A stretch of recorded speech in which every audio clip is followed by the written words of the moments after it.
Here now to explain this one-of-a-kind list. The first of many is Maggie McGrath. She is editor of Forbes Women. And Maggie, I am so excited and proud of this, and working with you has been just a joy.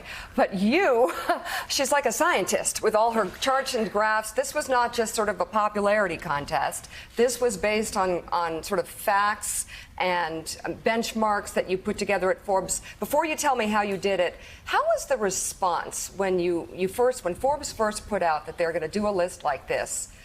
What was it like? Well, first I want to say it's been a delight to work with you. You and your team have been so helpful through this process, which, as you know, has been many months. We announced this and there was an outpouring of nominations. You've been saying 10,000 nominations every week.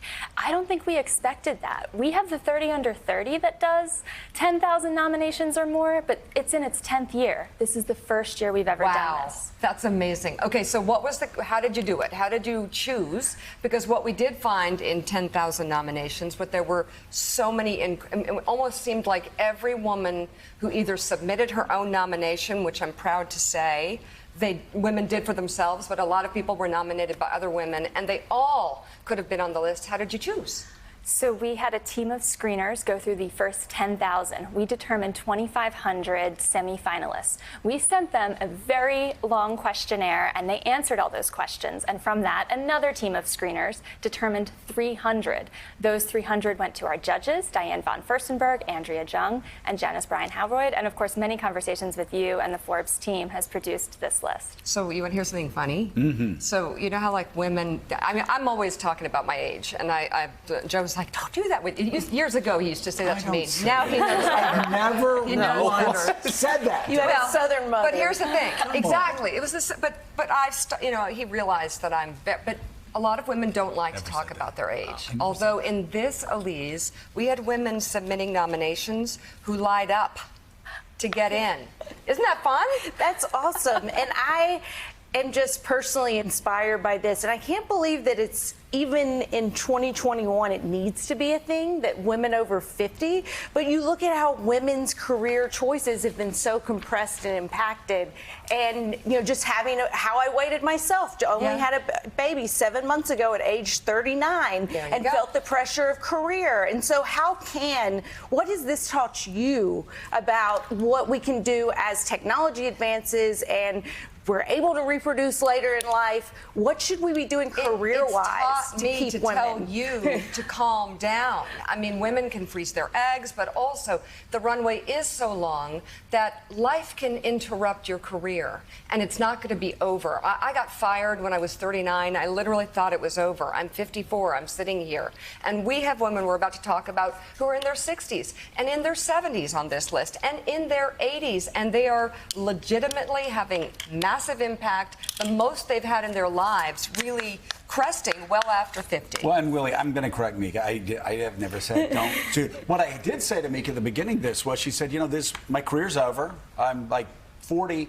And so they're only going to let me do this a year or two. You better find another co-host. That's right. When Morning Joe started. When Morning Joe started. I believe and that. I said, you're going to be here for as long as the show's here. Like, and sure enough.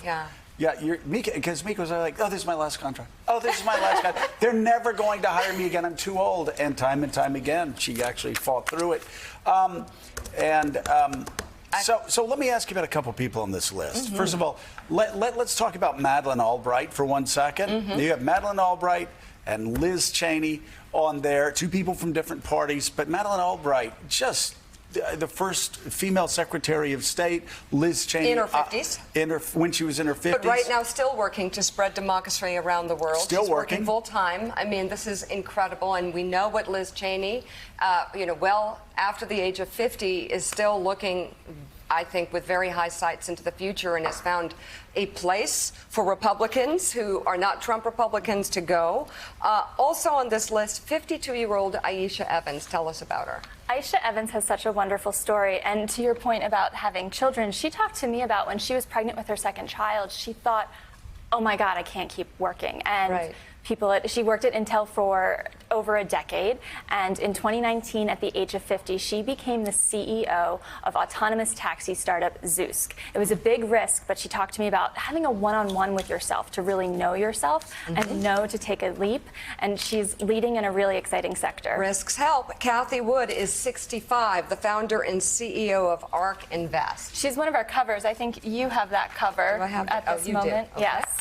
Fantastic. Kathy Wood worked for investment firms, other people's investment firms for most of her career, but in 2014, at the age of 58, she started ARK Invest. At 58? 58. It has $29 billion in assets. It's one of the fastest growing financial firms in the world, and she is known for her really gutsy bets. So we have 62-year-old Nandita Bakshi, CEO of Bank of the West, on the list. Also 65-year-old Marla Ginsburg. I mean, these women are kicking butt well into their 60s and no plans on stopping. Tell us about her. What I love about both Nandita and Marla is they survived the 2008 recession. Nandita lost her job at Washington Mutual, and Marla lost her investments. Marla bought a sewing machine in 2009, started a clothing company. It now does $60 million in sales and is tremendously popular on HSN and QVC. That was a really good sewing machine.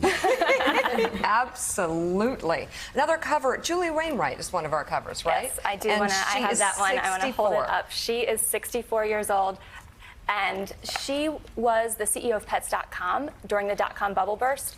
She had to shut the company down. She was called the dumbest person in Silicon Valley. Recruiters told her, I can't show you to anyone. So she told me, you know what? I'm not going to be able to get my dream job from anyone else. I'm going to have to create it. At 53, she started over, founded The RealReal, the luxury online consignment shop. It went public in 2019 and is worth more than $1 billion today. It's just Joe, incredible. you and I were long on Pets.com. We really, that was tough. That was tough on you and me. My friends kept saying short this stock. I said, no, this one, trust me. We've this got an one's eye. gonna- just like Eastern Airlines. Stay with this one. It will not let you down. Maggie, I want to ask you about some of the better known figures in here. Ina Garten was on the list. Catherine O'Hara jumped out to a lot of people because she is so beloved, but Schitt's Creek, S-C-H-I-T, Okay, right. which is the name of the Didn't say show, that. one of the funniest shows ever made, and she is the clear star of that show. And I think a whole new generation of people fell in love with her through that show. She has a renaissance over the age of not just 50, but over the age of 60. Yeah. She had a comedy career when she was starting out. She was on Home Alone. It's not like she didn't have a career before, but she has launched into a new ether, I think, with Schitt's Creek with a C. Z. Can we talk just for a minute about how much things have changed? I had said over 50 years. It's really, Elise, over the past 10 years, it used to be you could go to any corporation, they would have a board, and there'd be one woman there, right? And everybody had to fight to be that one woman. And things have changed so radically over the past 10 years.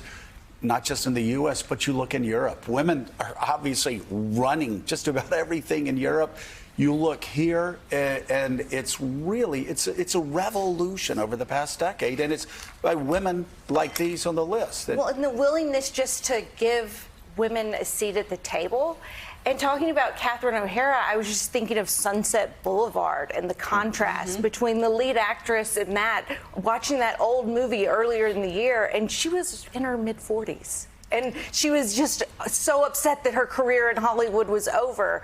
And that was so much of a consensus for so long, that women didn't have their professional careers either peaked early and they were done. But these women are all examples of how there's more to look forward to. Just like we had two presidential candidates who were older men, we can have older women running for those offices too. Absolutely. They are breaking age and gender stereotypes, and it's such an important message. And if you look at every woman on this list, given the history, given how much things have changed so quickly, every woman on this list is a trailblazer. You look at Nancy Pelosi and the fact that she, you asked her in her 40s, what did she think she was going to do? She said, I knew I was going to do something.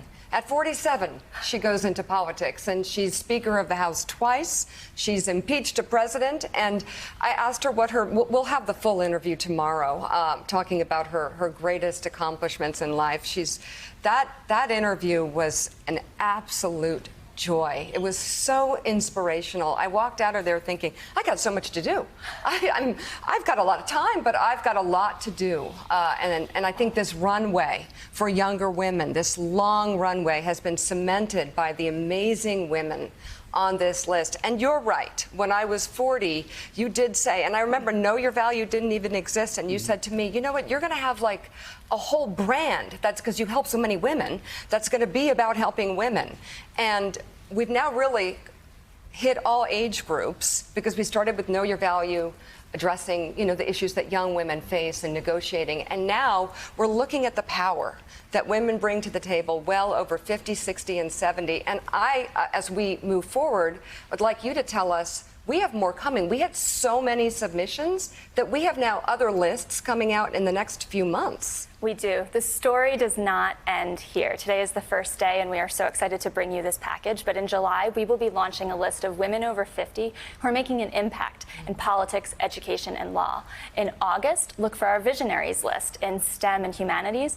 And in September, there will be the investment list looking at financial rainmakers over the age of 50. We had so many stories, and we didn't want to end here today. I love it. Forbes, Maggie McGrath, thank you very much. Thank we'll you see so you much. soon. And as we mentioned, Thank you.